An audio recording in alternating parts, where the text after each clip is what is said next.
InsyaAllah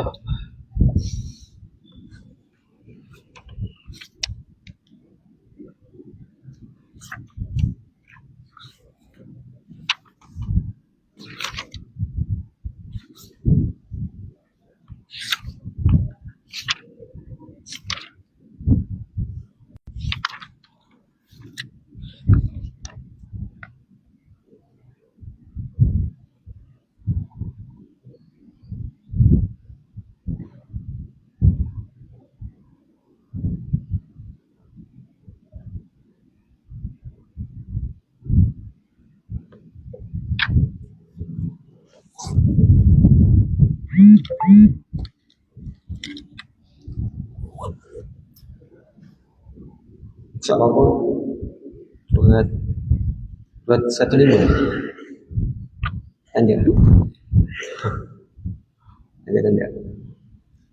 15 apa? Suami, bahagian suami.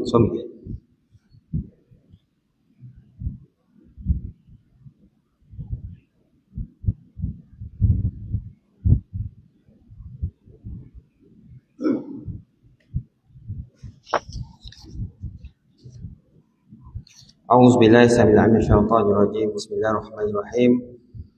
Assalamualaikum warahmatullahi wabarakatuh. Alhamdulillahirabbil alamin, nahmaduhu wa nasta'inuhu wa nastaghfiruh wa na'udzu billahi min syururi anfusina wa min sayyiati a'malina. May yahdihillahu fala mudilla lahu wa may yudlilhu fala hadiyalah. Asyhadu an la ilaha illallah wahdahu la syarika lah wa asyhadu anna Muhammadan abduhu rasuluh. Rabbi shrah li sadri wa yassir li amri wahlul 'uqdatam min lisani yafqahu qawli. Rabbi yassir wa la tu'sir karim. Bismillah tawakkalna 'ala Allah wa la haula wa la quwwata illa billahil 'aliyyil 'azim. Allahumma shalli 'ala sayyidina Muhammadin wa 'ala alihi wa sahbihi ajma'in. Amma ba'd. Yang berbahagia pengurusi serta seluruh ahli jawatan kuasa Masjid Sayyidatina Aisyah radhiyallahu anha, para pemimpin masyarakat, tuan-tuan guru, para alim ulama, para baib, ibu-ibu, ayah muslimin muslimat, hadirin hadirat yang dirahmati Allah Subhanahu wa taala sekalian. Alhamdulillah, summa alhamdulillah, syukur kita kepada Allah Subhanahu wa taala, pada pagi ini kita dapat bersama-sama menunaikan solat subuh secara berjemaah, dan kemudian Allah beri kita keizinan untuk sama-sama kita berada dalam masjid untuk kita berkongsi, mendengar sedikit ilmu daripada Allah Subhanahu wa taala, iaitu berkaitan tentang pusaka ataupun merujuk dalam kitab Faham Faraid yang telah disusun, dikarang oleh Ustaz Helmi Hanis bin Muhammad, insya-Allah. Jadi kalau tidak salah tanda lah, aku tu tanya tu tanda kan. Ibu Ustaz ni minggu lepas ni, minggu lepas ni tak berat kata kan. Kalau tidak salah catatan saya, pada 12 April 2026. Ini sekarang Mei kan? April, pada surat 105. Betul tadi? Yang 105 kan? 105. InsyaAllah tuan-tuan, seperti mana yang pernah saya maklum pada pertemuan kita yang lepas, insyaAllah saya dah siap presentation saya, slide saya, untuk kita menerangkan sedikit untuk tuan-tuan dapat membezakan tiga penyakit kan, tiga serangkai yang kadang orang keliru, iaitu tentang faraid. Apa Ustaz? Wasiat. Kadang wasiat masuk faraid, kadang wasiat hibah apa satu. Maknanya tiga perkara ini penting. Tiga ni instrumen. Sebab kadang-kadang orang jumpa saya, Ustaz, rasul-rasul mana yang lebih baik? Susah nak jawab tu mana yang lebih baik. Sebab tiga-tiga ni dia ada peranan masing-masing, dan kita tidak boleh kata ini baik, ini baik, ini baik, tak. Sebab ini adalah dalam syariat kita instrumen pengurusan harta orang Islam, Maka ketiga-tiga ni dia ada main peranan masing-masing. Dan paling utama sekali yang kita nak faham, sebab itu pokok utamanya yang kita perlu faham, yang kita sedang mengaji sekarang ini, itu tentang faham faraid. Faham faraid, harta berkat waris tamat. Jadi ini yang utama. Sebab kalau kita mati, ilmu faraid. Cumanya ketika kita hidup, boleh kita membuat wasiat dan boleh juga kita membuat hibah. Ini ketika masih hidup, sebab harta kita dan kita boleh rancang. Sebab itulah sahabat-sahabat kita yang ejen-ejen ataupun yang menguruskan harta pusaka untuk membantu tuan-tuan untuk merancang. Cumanya tuan-tuan boleh mendengar dan sebagainya, yang mana yang baik boleh, tak ada masalah.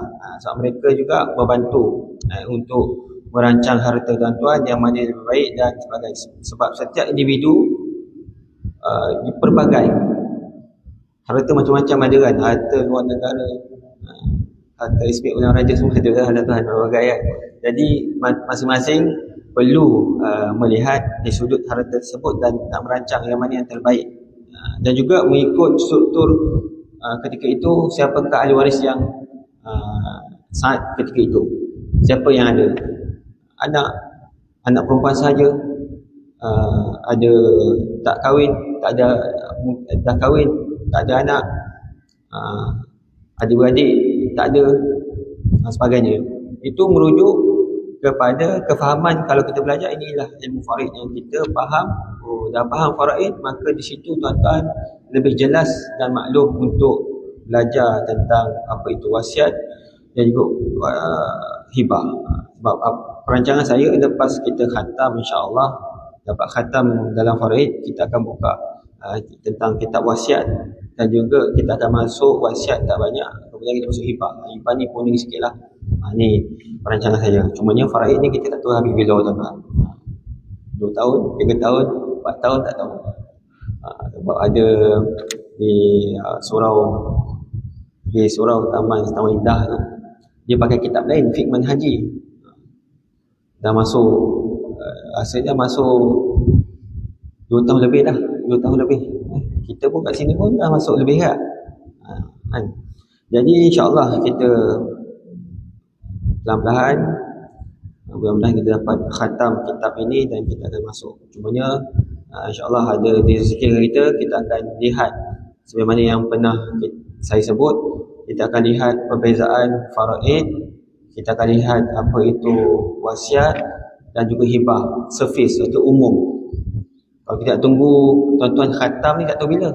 InsyaAllah ada pertemuan, saya cadang insyaAllah kalau izinkan alat bantuan okey, alat mengajar, kita insyaAllah bulan depan lah. Bulan depan, sebab bulan ni habis dah saya. Kuota saya bulan ni habis dah.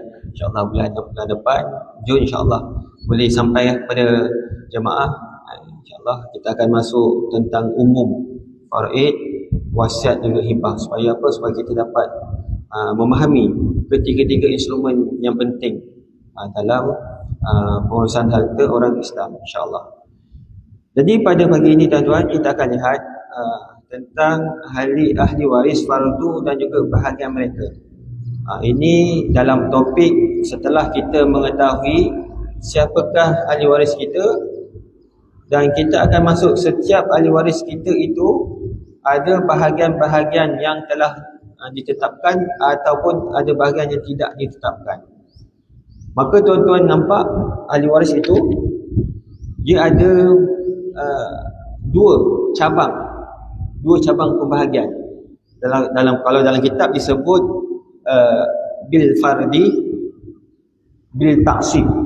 Bil fardi maksud apa? Bil fardi maksud dia iaitu bahagian kadar yang telah ditetapkan oleh Allah Subhanahu Wa Taala. Contoh kalau kita lihat dalam ayat surah Nisa ayat yang ke-12, contoh banyak contoh di antara yang saya sebut, fa in kunna nisa'an fawqa ithnataini falahunna thulutha ma tarak.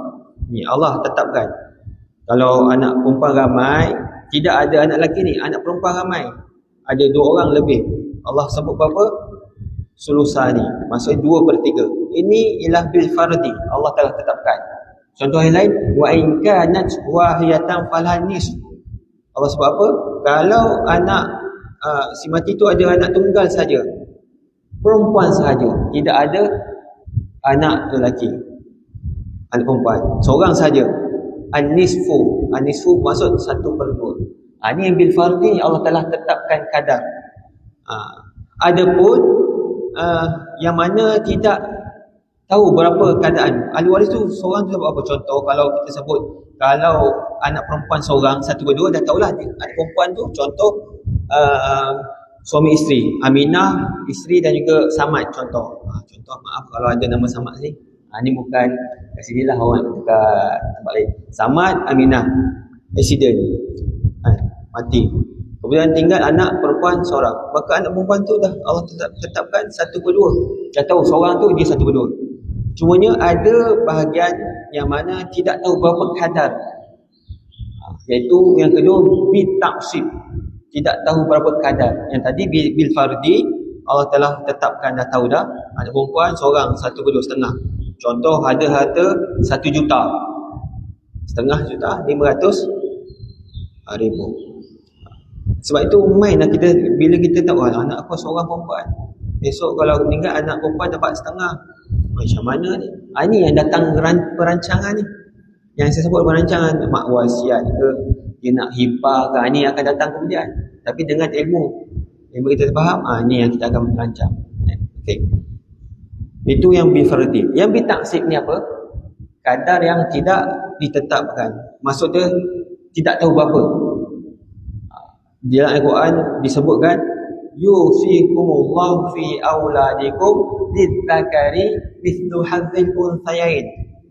Ini dalam ayat ini yang saya sebut untuk anak-anak ataupun cucu, cicit-cicit dan sebagainya lah. Tapi contoh saya sebut kalau ada anak bercampur anak lelaki dan perempuan. Tadi contoh kalau tidak ada anak lelaki, hanya anak perempuan saja. Kalau anak lelaki dan juga anak perempuan ada, macam mana? Contoh Aminah Samad meninggal, kemudian ada anak Fikri Salman, kemudian ada Balkis, contoh ada 3 orang. Fikri, Salman, ada Balkis, 3 orang. Maka 3 orang ni macam mana pembahagiannya? Tak apa Ustaz, ada 3 orang bagi 3 lah. Tak boleh, sebab dia terkait hukum Allah, faraid. Yusikumullahu fi auladikum lidzakari mithlu hadzil unthayain.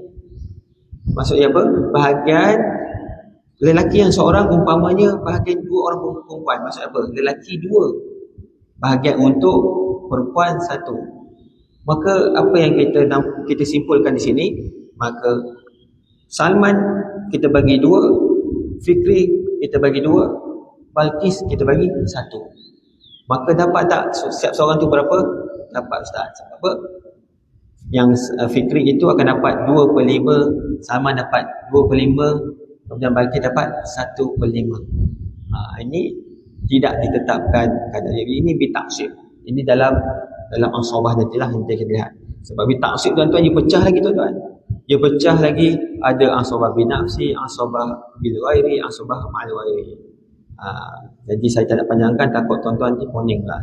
Jauh ni. Tapi saya nak terangkan di sini, maksud dia dalam bab pembahagian ahli waris kita ni, dia ada sama ada yang kadar ditetapkan dan juga ada yang tidak ditetapkan oleh Allah SWT. Tak tahu berapa setiap seorang itulah.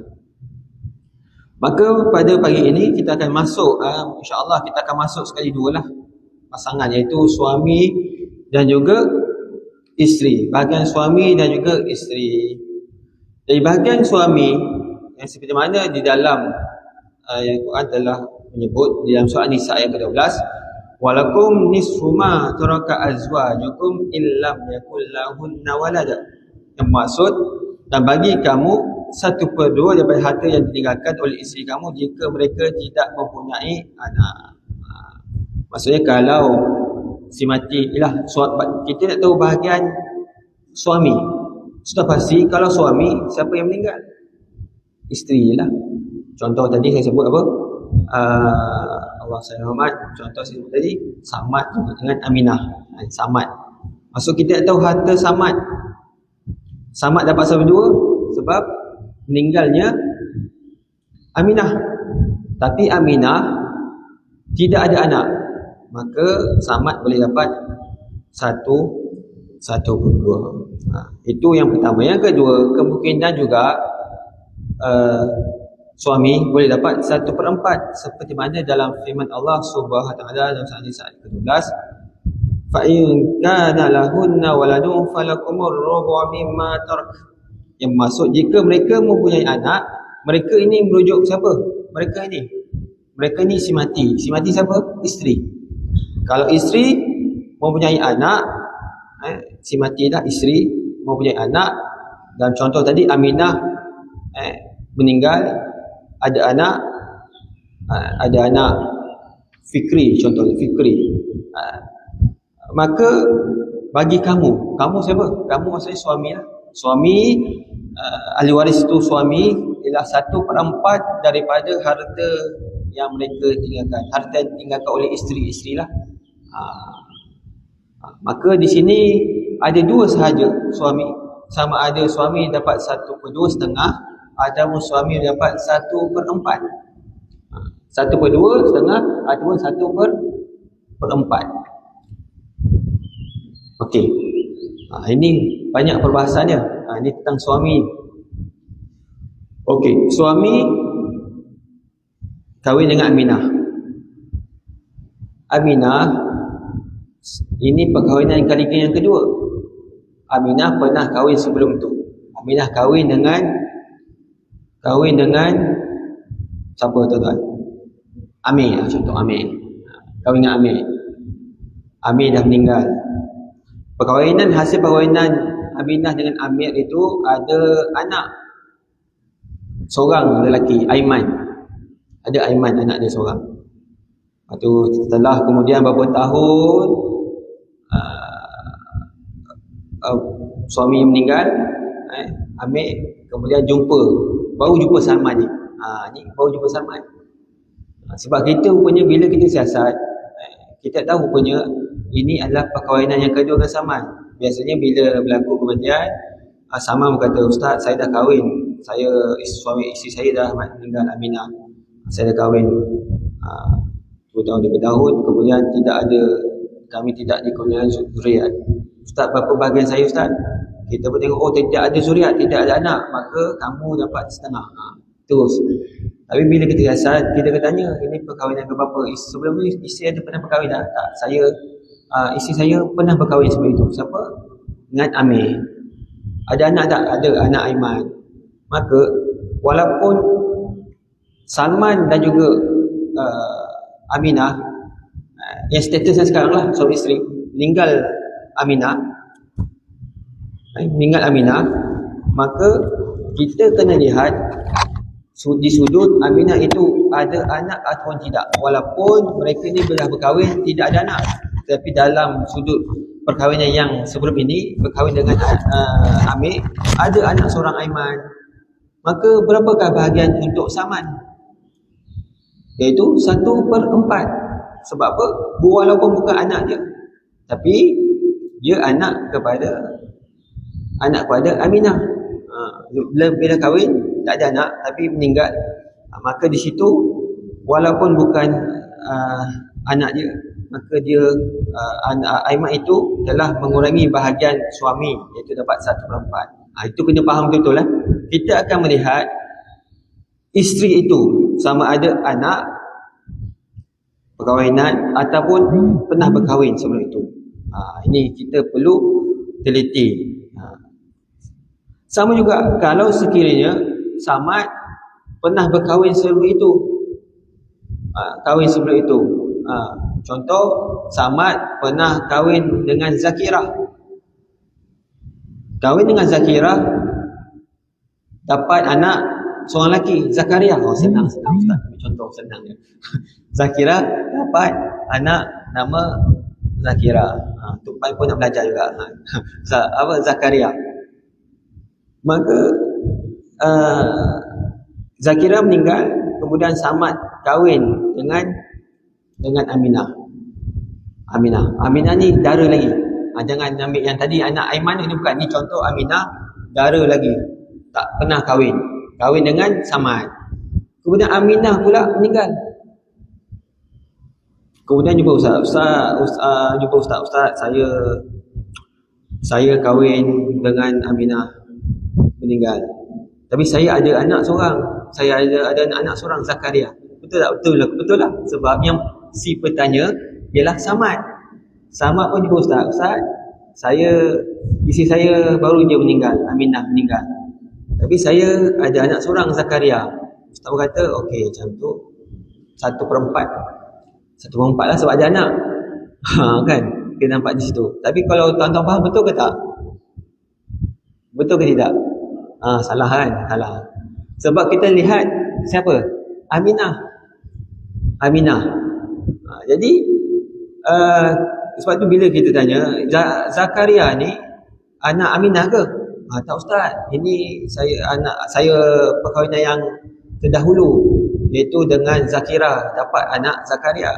Saya kahwin dengan Aminah, belum ada lagi anak. Kalau macam tu, kalau Aminah meninggal, kalau tidak ada anak, maka untuk Samad berapa? 1/2. Itu yang kita nak faham tu. Apa kita boleh simpulkan? Kita simpulkan bahawa kita melihat si mati itu, iaitu Aminah, sama ada anak ataupun tidak ada. Walaupun ketika itu suami, sebab bila kita sebut suami isteri, dia menyebabkan apa? Kalau kita tengok asbabul irsi, sebab pewarisan, sebab apa? Nikah. Sebab dia tertakluk nikah. Bila ikatan pernikahan, sebab dalam nikah ni mungkin bersama, mungkin dah berpisah, bercerai sebagainya, mungkin mati dan sebagainya kan. Maka di situ kita kena lihat. Tapi kalau hubungan dengan nasab, dia sampai bila-bila. Walaupun anak itu telah diisytiharkan, engkau anak derhaka, contoh, keluar rumah, esok nanti mak mati, kau 1 sen tak dapat, contoh dia kata macam tu. Tapi kalau ilmu faraid, tetap akan dapat bahagian. Sebab dalam penghalangan tidak ada pun mengatakan anak derhaka dan sebagainya. Cuma dari sudut begitulah. Takkan kita jadi anak derhaka, itu dosa lain. Ini bab lain, faraid, harta lain. Tapi kalau bab dosa derhaka itu satu bab yang lain. Okey. Tadi telah selesai suami. Suami sama ada dalam pemikiran kita, suami 2 saja, sama ada 1/2, 1/4. Siapakah yang main peranan penting dalam menentukan bahagian untuk suami? Adalah waris ke bawah. Waris ke bawah ni maksud apa? Waris ke bawah anak ataupun cucu ataupun cicit hingga ke bawah lah, kalau sekiranya ada. Kalau saya sebut anak, takut nanti ada terkait pula cucu. Cumanya bila kita sebut cucu ni pula tuan-tuan perlu tahu yang mana cucu yang dikatakan ahli waris si mati. Semua dah saya maklumkan. Cucu siapa?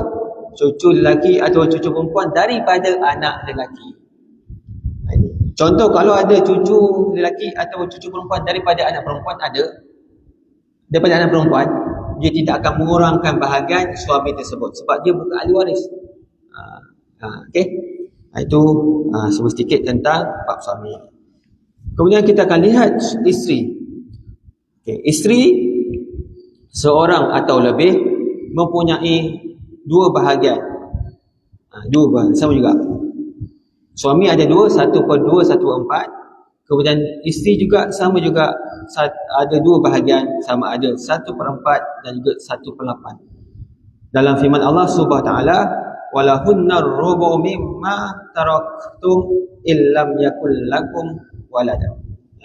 Walahunna rubu mimma taraktum illam yakul lakum walada. Yang bermaksud, dan bagi mereka isteri-isteri pula 1/4 daripada harta yang kamu tinggalkan jika kamu tidak mempunyai anak. Ini maksud kalau sekiranya si mati itu tidak mempunyai anak. Siapa si mati itu? Suamilah. Sebab kita nak menceritakan tentang isteri, so pasti kita akan lihat hal keadaan suami itu, si matilah. tidak ada anak, maka isteri akan dapat 1/4. Kemudian hal yang kedua, keadaan yang kedua, isteri akan mendapat 1/8 as-sumun. Semana dalam surah Nisa ayat ke-12, fa in kana lakum waladun falahunna thumunu mimma taraktum. Yang bermaksud jika kamu mempunyai anak, kamu ini siapa? Iaitu si mati. Si mati siapa? Suamilah. Sebab kita sedang membicarakan tentang bahagian isteri, maka apabila suami meninggal, ada anak, mempunyai anak, maka bahagian untuk isteri ialah 1/8 as-sumun daripada harta yang ditinggalkan oleh suamilah. Maka di sini ada dua bahagian untuk isteri, sama ada 1/4 dan juga 1/8 lah. 1/4 dan juga 1/8. 1/4, 1/8. Maka tuan-tuan, sama juga halnya kita akan melihat hal keadaan siapa? Si mati itu, iaitu suami. Contoh kita lihat tadi yang saya beri contoh, Samad kahwin dengan Zakirah, kan? Ada anak Zakaria. Kemudian Samad Zakirah meninggal, kemudian berapa tahun kemudian jumpa dengan Aminah, kahwin dengan Aminah pula. Aminah kahwin, Aminah ni tidak ada anak. Kemudian Aminah pun jumpa ustaz, suami saya baru meninggal Samad. Saya dah kahwin dengan Samad ni dalam 3 tahun 4 tahun. Tak ada rezeki lagi. Tak ada rezeki, tak ada zuriat. Kami tidak ada zuriat. Maka berapakah bahagian kami? Soalan yang dituju tak salah, soalannya betul tak? Soalan dituju tak salah. Tapi kalau di sudut penceritaan yang saya cerita, di situ ada sedikit yang perlu kita buat. Apa dia? Bila disoal tuan-tuan, kita perlu tanya. Sebab itu tuan-tuan, apabila orang bertanya saya akan tanya si petanya lebih banyak soalan. Untuk apa? Mengesahkan betul-betul ke tidak ada ahli waris. Sebab itu bila ditanya, saya akan tanya satu persatu. Bukan saya terus dapat, saya akan jawab. Kalau kita ikut senario tadi, situasi tadi, tuan-tuan akan tentukan berapa? Aminah tidak ada anak. Berapa bagi Aminah? 1/4. Kita akan bagi 1/4 sebab ikut situasi yang bertanya. Tapi bila kita siasat, dia akan berubah. Sebab kita tak duduk dengan dia, mana kita tahu, kan? Kalau adik-beradik kita kenal lah, tapi kita tak duduk situasi di situ. Mungkin jemaah ataupun orang luar tanya kita pun, maaf, saya ingin siasat sedikit. Sebab ini dipanggil siasatan ahli waris. Kalau saya belajar dengan tuan guru saya, Ustaz Wan Abdul Halim, ini perkara yang penting untuk kita terlebih dahulu, untuk kita siasatan ahli waris. Sebab itu kalau tuan-tuan tanya saya, maaf, saya akan bertanya lebih banyak. Tanya sikit je, tapi saya tanya banyak lagi. Sebab apa? Sebab saya nak membuat pengesahan sama ada kemungkinan ada ahli waris yang terlibat. Banyak yang faktor yang perlu kita tanya. Ini dinamakan siasatan. Ini sekiranya kita belajar semua, nanti kita boleh sambil-sambil itu saya akan bagi tips kat tuan-tuan. Ini di antara siasatan lah. Bila suami isteri ni tuan-tuan perlu bertanya dulu sama ada si mati ini pernah berkahwin terlebih dahulu ataupun pernahlah lihat di sudut perkahwinan ini. Kalau kita siasat, maka akan berubah bahagian Aminah, betul tak? Sebab apa tuan-tuan? Sebab Samad pernah berkahwin sebelum itu dengan Zakirah yang meninggal lah. Walaupun Zakirah hidup lagi pun, kalau dah bertahun-tahun dah, memang ikatan perkahwinan, kalau Zakirah hidup lagi mungkin bercerai. Kemudian kahwin dengan Aminah. Dah 2-3 tahun meninggal Aminah. Maka Zakirah itu walaupun masih hidup, maka tak dapat. Mantan isteri tak dapat. Maksudnya ikatan perkahwinan itu masih lagi suami isteri. Kalau mantan isteri, Ustaz saya nak tanya, Zakirah pun tahu suami meninggal, dia pun jumpa Ustaz, berapa bagian saya? Yang mana-mana itu tuan. Okey, ibu-ibu mantan isteri tak dapat. Manalah tahu pokok tiba-tiba dengar suami dulu biasa-biasa tiba dia jutawan. Dia pun declare, saya bekas isteri, berapakah bahagian saya? Tak adalah. Memang tak adalah bekas isteri. Sebab dia mesti ada ikatan perkahwinan. Ikatan perkahwinan. Melainkan kalau masalah keedah dia mungkin. Ada edah, diceraikan. Kan? Dia mungkin ada bahagiannya sebab masih lagi dalam edah. Okey. Jadi kita lihat ada anak Zakaria, iaitu seorang anak lelaki. Maka Aminah akan berubah bahagiannya mendapat 1/8. 1/8. Maka jelaslah kita bahawasanya dalam bab isteri ini 1/4, 1/8, kita jangan melihat si bertanya, iaitu isteri. Biasanya isteri akan bertanya, Ustaz, berapakah bahagian saya? Saya isteri si mati. Maka kita akan melihat siasatan ahli waris itu dibuat untuk suami, iaitu samad. Kita kena siasat samad itu, sama ada anak atau tidak. Kita kena perlu teliti satu persatu supaya apa tuan-tuan?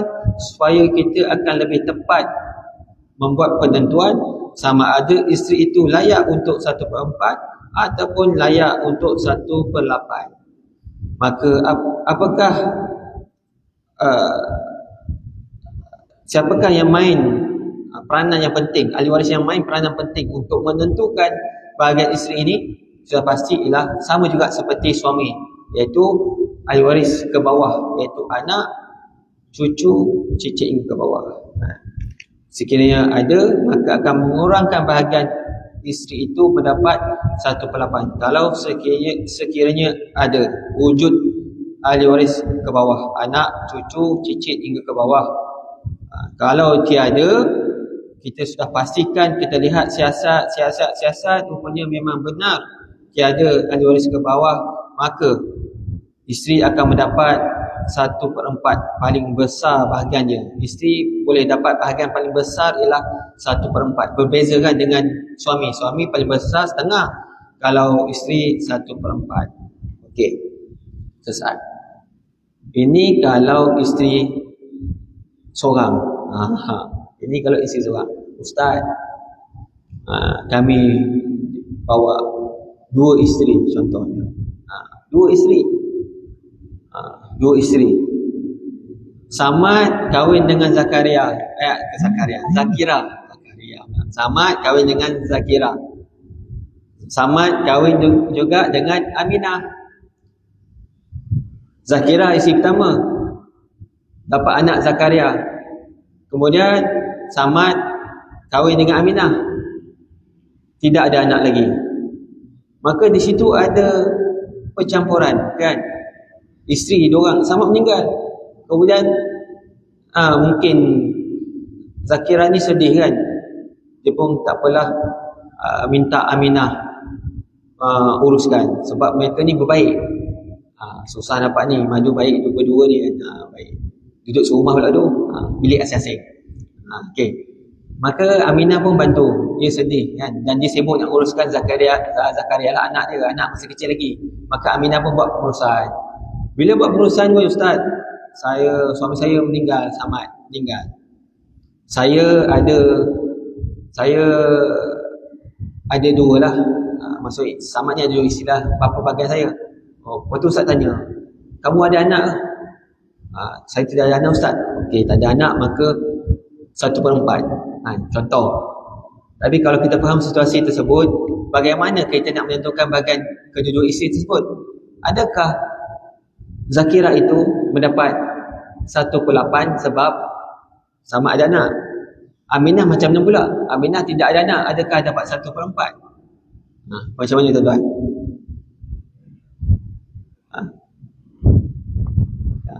Dua-dua ni berbeza, kan? Tapi kita perlu tahu bahawasanya apabila isteri tidak kira seorang ke hingga 4, sebab dalam syariat 4 tuan-tuan. Kalau ada 5 tak boleh. 1 hingga 4. Kalau dalam sistem faraid yang dibangunkan oleh Majlis Agama Islam Selangor pun, tuan-tuan tekan tambah sampai 4 je boleh. Nak tekan tambah 5 tak boleh. Sebab wahid ila arba'ah, 1 hingga 4 sahaja. Maka apa yang berlaku tuan-tuan? Maka tuan-tuan, semua isteri ini dia akan share. Dia akan sharing. Dia bukannya isteri pertama 1/4, tengok keadaan. Oh, isteri kedua ni tidak ada anak, 1/4. Isteri ketiga ni ada anak, 1/8. Tak, ini takkan berlaku. Dia akan share semua bahagian. Dan kita akan lihat pula Samad ini keadaannya, sama ada anak ataupun tidak. Maka Samad dalam kes ini, Zakirah dan juga Aminah, kita akan lihat, tengok Samad ada anak iaitu nama Zakaria. Maka keseluruhan semua isteri itu mendapat 1/8 share. 1/8 share disebabkan apa? Disebabkan Samad ada anak Zakaria, 1/8. Itu maksudnya 1/8 bukan bermaksud 1/8 untuk Zakirah, bukan 1/8 untuk Aminah, tetapi 1/8 untuk Zakirah dan juga Aminah. Ibu-ibu, makin besar lah kan. Maka seorang dapat berapa? Isteri dia bukan 1/8 dah, sebab dia kena share. Bila share, maka akan besar lah. Dia akan dapat, seorang dapat 1/16. Kalau kek beli kat kedai kek kan, cakap dengan kedai toke kek, potong kek, potong 16 kan, 8x2 16 kan, 16, potong 16. Oh, dia pun pegang kepala, hancur kek tu. Maksud makin besar lah. Kalau 1/8 okey lagi, standard kan, kek potong 8. Kalau 16 maka banyaklah, 16. Itu yang perlu kita faham. Itu kalau 2 isteri. Kalau 3 ustaz, samalah. Kalau ada anak, maka akan dapat 1/8. 1/8 bukan seorang, tapi share. Jadi seorang dapat apa? 1/24. Kek bagi 24. Hancur lah. Tak ada kek lah. Jadi sedap lah. Hancur kek. Itu kalau 3-2. Kalau 4 isteri, ada anak. Sama ada anak.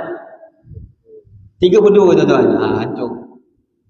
Maka sebab itu isteri dia akan share dengan bahagian-bahagiannya. Berapa isteri berapa isteri yang ada pun, dia bukan nak jelaskan kefahaman kepada tuan-tuan, ibu-ibu, ayah yang dirahmati Allah sekalian. Maka dia akan share lah bahagian 1/4 ke 1/8 tu share. Kalau contohnya Samad itu meninggal, tidak ada anak. Samad tidak ada anak, tapi dia kahwin ni, Samad ni jenis yang nak menjaga janda-janda contoh. Isteri semua dia kahwin janda. Ada anak. Tapi Samad kahwin ni belum ada zuriat lagi. Ada 4 orang isteri dia. Tapi setiap isteri semua ada anak. Tapi bukan anak Samad. Anak sebab dia kahwin dengan janda, ada anak. Maka apa yang berlaku? Dia akan berubah. Dia akan melihat Samad itu. Samad tidak ada anak, maka mereka itu semua mendapat share, dapat 1/4. Sebab Samad itu meninggal, tidak ada anak daripada Samad itu sendiri. Sebab yang kahwin itu janda, itu anak mereka. Anak mereka lah masing-masing. Maka 1/4. 1/4 share lah 4 orang. Maka berapa bahagian mereka? 4 darab 4, 16. Maka setiap orang dapat 1/16, 1/16, 1/16, 1/16. Okey sikit lah sebab Samad tidak ada anak. Kalau ada anak tuan-tuan, pecah lah tuan. 1/32 lah. 1/32. Okey, sikit lagi tuan-tuan insya-Allah. Perhatian, dalam kitab ini sebut apa? Perhatian. Jika isteri lebih daripada seorang, maka bahagian mereka akan dibahagikan sama rata sama mereka. Seperti mana yang saya ceritakan tadi kan.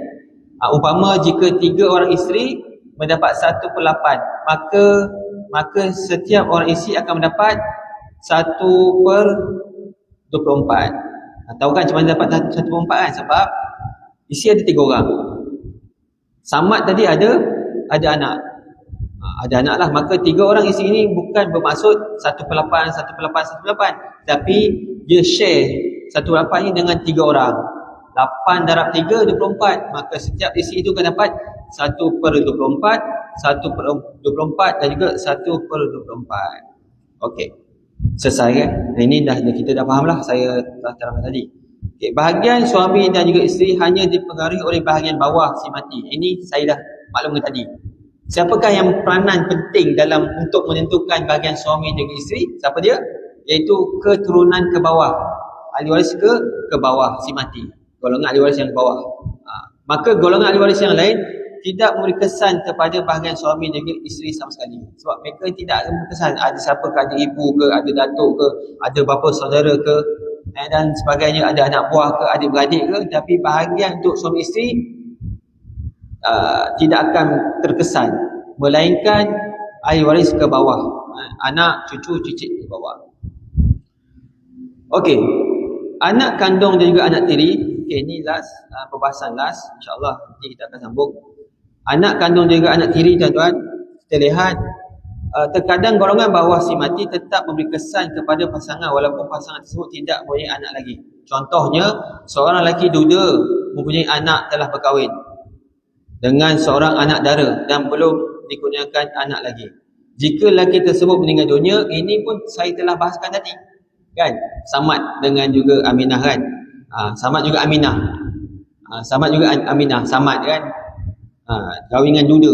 Sebab sebelum ini, sebab duda sebab sebelum ini dia pernah berkahwin, iaitu dengan Zakirah. Zakirah. Ada anak Zakaria, kan? Ini contoh telah saya ceritakan tadi. Jika lelaki tersebut meninggal dunia, iaitu siapa? Samad. Samad meninggal. Isterinya, siapa? Aminah, isteri yang baru. Isterinya akan mendapat 1/8, bukan 1/4. Sebab apa? Kerana arwah suaminya, iaitu Samad, mempunyai anak kandung. Siapa dia? Anak kandung itu Zakaria. Zakaria, anak Samad. Hasil perkahwinan sebelum itu. Walaupun perkahwinan kedua ini, mereka tidak dikurniai anak lagi. Faham kan? Contoh pun saya telah berikan. Sekiranya isteri tersebut meninggal dunia, maka daripada suaminya akan memperoleh 1/2, bukan 1/4. Kalau Aminah meninggal, kan? Contoh Aminah meninggal, Zakaria itu bukan anak Aminah, itu anak Samad, anak perkahwinan yang terdahululah, itu bersama dengan Zakirah.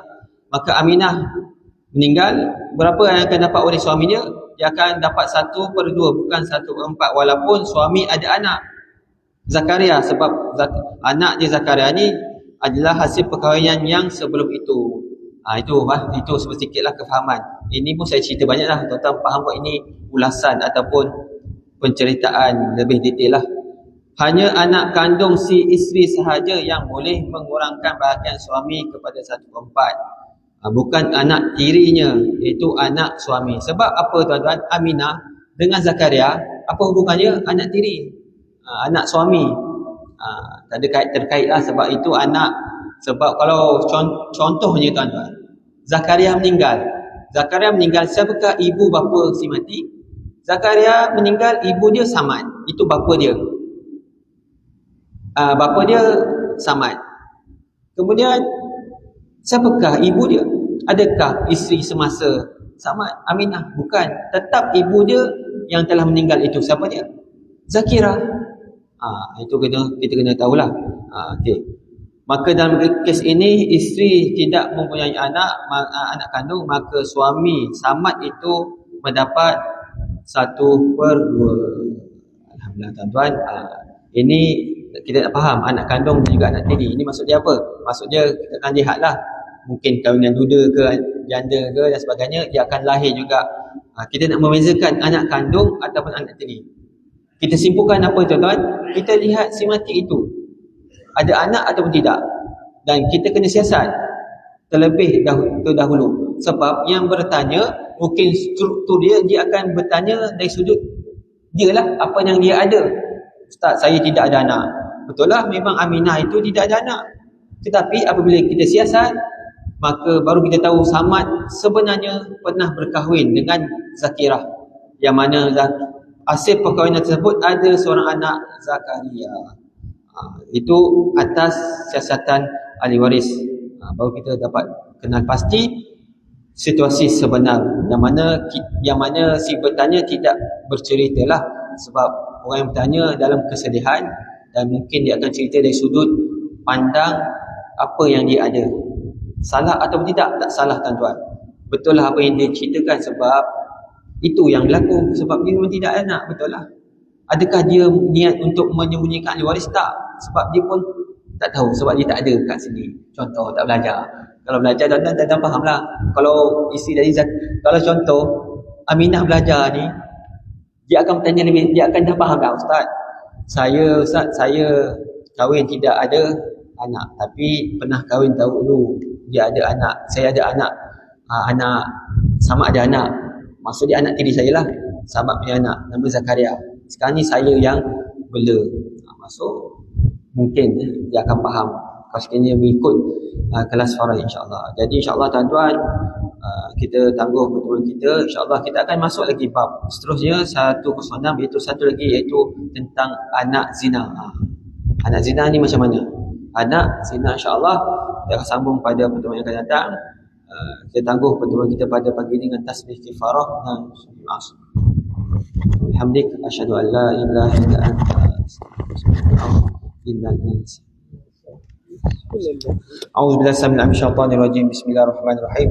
الحمد لله رب العالمين، والصلاة والسلام على أشرف الأنبياء والمرسلين وعلى آله وصحبه أجمعين. يا فتاح يا عليم، افتح قلوبنا فتوح العارفين. اللهم فقهنا في الدين وعلمنا التأويل. رب زدنا علما وارزقنا فهما. ربنا آتنا في الدنيا حسنة وفي الآخرة حسنة وقنا عذاب النار. وصلى الله على سيدنا محمد وعلى آله وصحبه أجمعين. والحمد لله رب العالمين. Saya sudahi wabillahi taufiq wa hidayah. Assalamualaikum warahmatullahi wabarakatuh.